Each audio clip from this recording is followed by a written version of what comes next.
বাবা। আম্মা ফার্স্ট হয়েছি আম্মা।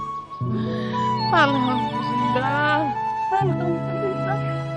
এই গ্রামের সব চাইতে মেধাবী ছাত্রকে গ্রামের সব চাইতে দুর্বল স্টুডেন্টের পক্ষ থেকে ফুলের শুভেচ্ছা।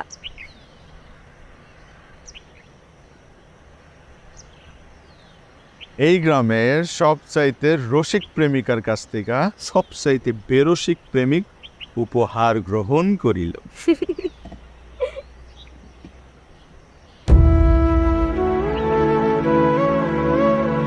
এখন শুধু তোমার একটা চাকরি হইলেই হলো। আল্লাহর রহমতে আমার একে করে সব স্বপ্ন পূরণ হয়ে যেতেছে। এখন শেষ আর সবচাইতে বড় স্বপ্ন, তারার সাথে আসমানে না জমিনে একটা ছোট্ট সংসার।